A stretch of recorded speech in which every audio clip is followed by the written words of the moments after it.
Good afternoon, Newington, New Britain residents. This is State Representative Gary Turco. I am coming to you live from my office at the Legislative Office Building. Aiden, my intern, is here with me, helping me out with this live video. I did one a couple weeks ago to update you on what's going on in the Capitol, and then last week was just crazy, and it was Lincoln's birthday and everything. We had the Capitol's closed on Wednesday. I had to go out of town for a funeral at the end of the week, so I am trying to make up for this now. Hopefully this is recording well, because Aiden, usually I see like a clock ticking or something like that, and I don't see that now, but maybe they've made updates to Facebook Live. So hopefully this is working well. And if not, I will have to record and do it all over again. So yes, very busy week at the Capitol. Feels like it should be a Friday today, but it's only Thursday. But a lot has been going on, so I want to update you.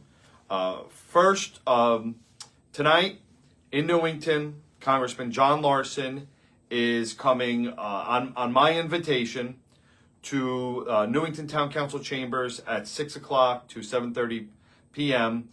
Council Chambers held about 140 people. It's sold out already. I know the town managers requested if NCTV could record it and play it like they do the town council meetings. So hopefully that will happen. I invited Congressman Larson to come and be with us in Newington, live and in person, to talk about issues going on in the federal government. I could talk to you about all the things going on here in our state government, our state capitol, legislative office building, all the bills, the budget and everything. But federal government, I know, as much as probably most of what you know, and that's a lot of stuff that we hear in the news. So I know there was a lot of people who contacted me in Newington and New Britain and and all throughout the state, nonprofits and different programs, individuals, just really nervous about the potential funding for programs that they, vital programs that they, need to survive, heating assistance, services for individuals with disabilities, Medicaid, Head Start programs, education programs, just people really scared right now about a lot of things going on in the federal government. Or maybe you love everything going on down in the federal government. And I know I've been contacted with some people who are happy with what they're seeing that President Trump is doing. But either way, I thought it was really great to have our congressman come tonight to Newington to talk about the different issues, be able to answer questions directly from residents in Newington. And the phone is actually it is dipping down for some reason. There we go. And if you could fix that. You see the whole stand is falling down. So tonight, Congressman Larson, and if you can't make it tonight, or you come and the room is at capacity, don't worry. The congressman is very accessible. He will be doing more of these town halls. Maybe won't be in Newington. Maybe he'll have to go to Wethersfield or East Hartford or West Hartford or somewhere else. But you'll have other opportunities. He's also been doing virtual events as well. Okay, so wanted to cover that.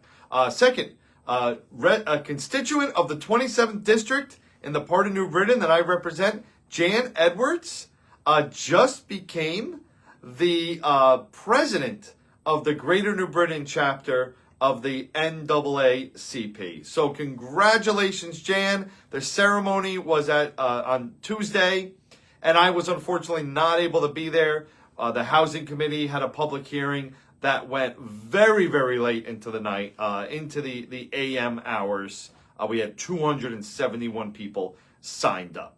So I unfortunately missed that event, but congratulations to Jan. I want to tell you some exciting things that have been happening up here at the Capitol. So last week, David Schwartzer, Jan Kritzman, some other Newington residents testified on a bill that I put in regarding long-term care.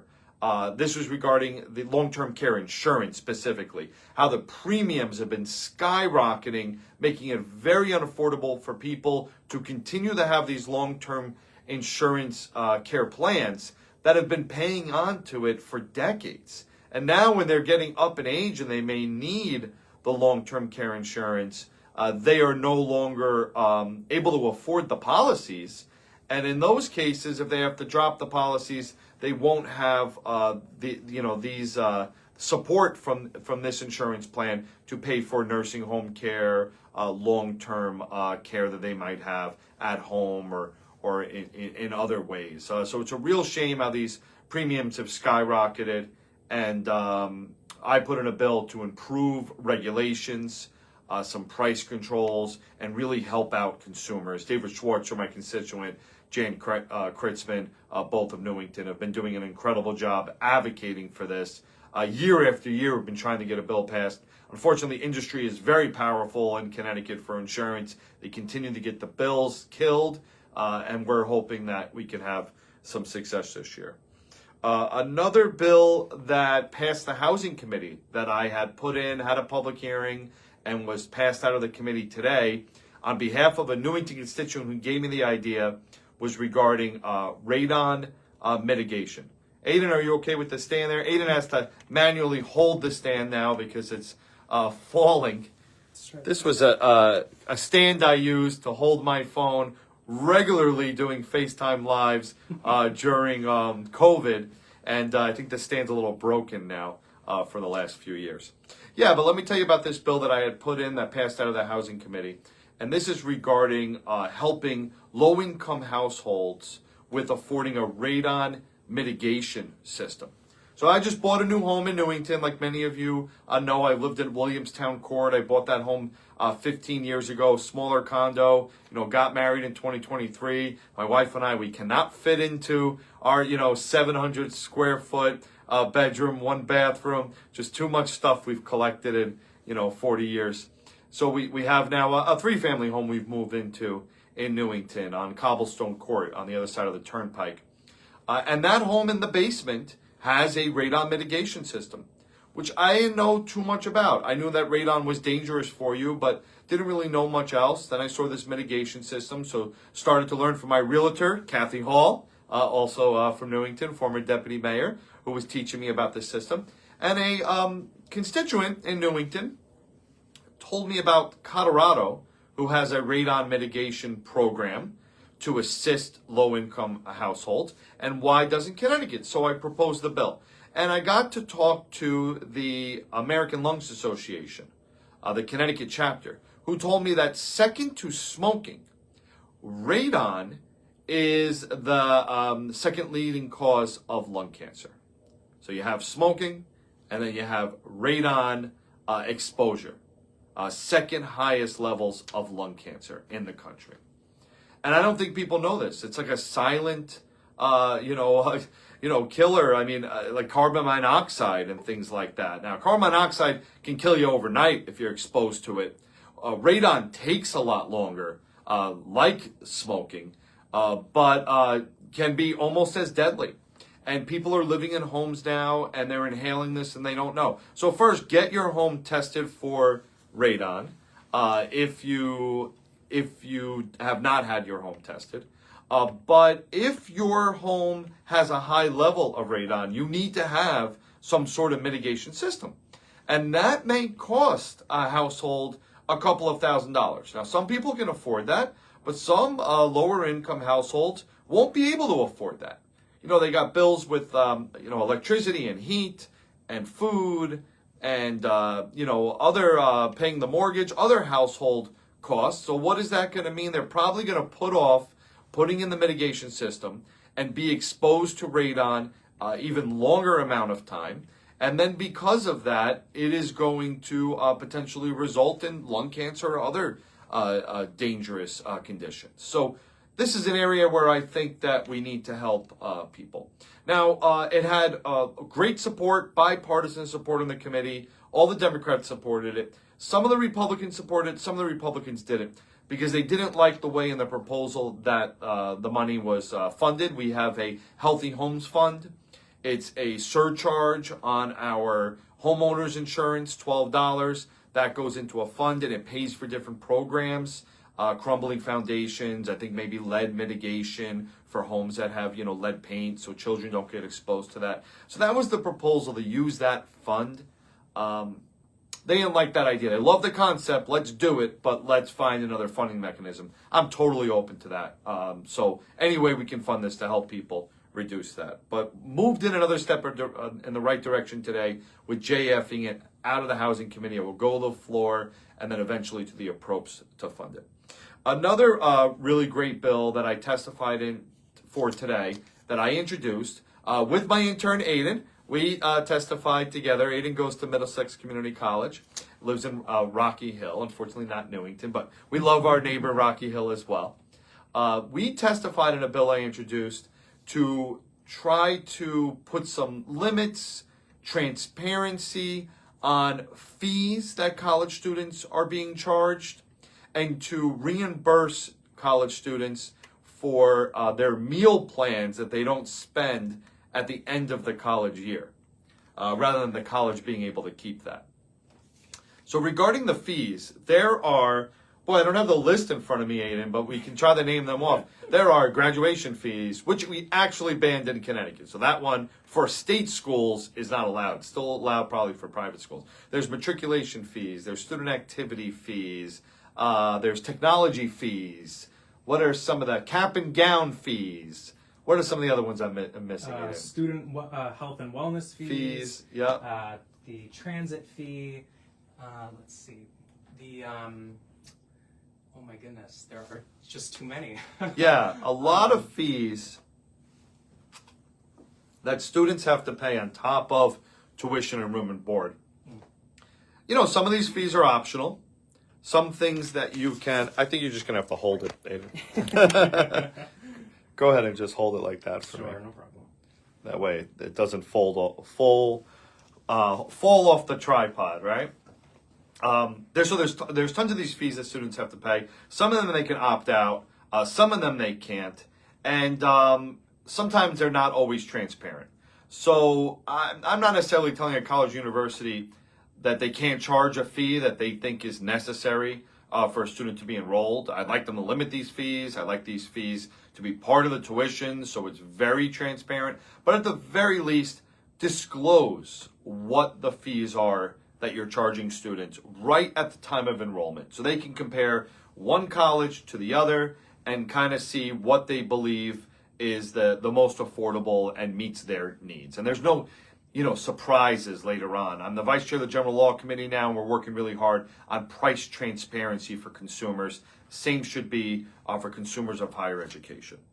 And then returning the leftover meal plan dollars to students so that then they can take that money and use it to pay off their student loans or other expenses and not being kept to the college. So that's another one that we're looking at for that bill I proposed. We had a great meeting this week with the Department of Transportation oversight hearing, talking about things we're doing to make our roadways safer, what we're doing to expand mass transit, trains, buses, what we're doing to fix our bridges, our roads, our tunnels. DOT Commissioner and his team are doing a really great job, and a lot is happening. And we're hopeful that we'll have a partner in the federal government and receive significant dollars as we did with the Biden administration so we can continue to improve our roadway infrastructure and our safety. So that was a really great meeting. I am a new member. We had a press conference of the Homelessness Caucus. Reducing homelessness is one of my main priorities this legislative session. We formed a legislative caucus. A caucus is just a group of legislators that come together, work closely as a team to try to improve an issue here in the state.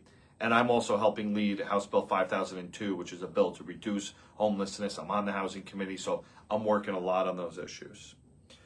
So that's quite a few things that we did this week. I'm sure I'm missing a bunch of things. Anything you can think of, Aiden, that I'm missing that I should tell the folks at home? Maybe the property tax press conference? Oh, yes. The governor was in, thank you, Aiden. The governor was in Newington. We had a press conference together. Mayor John Trister was there. Commissioner Mark Bowden on a property tax credit, increasing the property tax credit by an additional $50, so bringing it from $300 to $350, but also expanding the income eligibility. So more residents of Newington and New Britain will qualify for the income tax credit. When you do your income taxes, there's a property tax credit that you can declare, and that helps offset what you're paying for property taxes. So depending on your income, you may qualify for the full 350. You get that money, off of your income tax. Helps maybe pay for your car tax, which I know none of us like. I don't like. So that could help. And then depending on your income, it phases out. So, if you're on the top, which I think is 160,000 for, a household, you're probably getting a small amount of that 350. Lower income, you're getting the full 350. But it just shows our commitment to, every year we have been finding ways to cut taxes, whether it's income tax, whether it's property taxes, giving more money to municipalities, capping the mill rate on cars, reimbursing the municipalities, more education funding. That municipal aid helps offset property taxes. We had the first and the second largest cuts to the income tax the last couple years, and now we're doing the property tax cut. Are these huge amounts? Are they thousands of dollars of cuts for each of our wallets a year? No, they're more like hundreds of dollars each year. But they'll, if we continue this commitment year after year, finding another area of a tax we could cut, another area we can fund more that alleviates burdens off us, eventually we'll be in the, making Connecticut more and more affordable, which is what I want to do. Last thing, I know, Aiden, your hands are getting tired. I'm going to go quickly here. Last thing, Monday we are having a special session, 5 o'clock here in the House. We are going to be voting because we have some surplus dollars for this year. This is for this fiscal year, $40 million additionally for special education. That gets split up throughout the state depending on the needs of the towns. Newington, I think, will receive about $361,000. I don't know the number of New Britain off the top of my head. New Britain's obviously much larger than Newington. Is more needy financially, so probably is going to get over $1 million. But this is additional dollars. I let our Board of Education know. They're really happy to have that. This is just for the remainder of this fiscal year to help them with their budgets. Then we'll be doing a new budget that starts July 1st, and then Newington will hopefully get, and New Britain, significantly more dollars for special education. It's one of our top priorities for this legislative session. So thanks, everybody. I'll have another update next week with lots of other great things happening. And sorry for our tripod issues here. We'll figure that out for next week. So thanks, everybody, and have a great night. And maybe I'll see some of you tonight when Congressman Larson's in town. Bye now.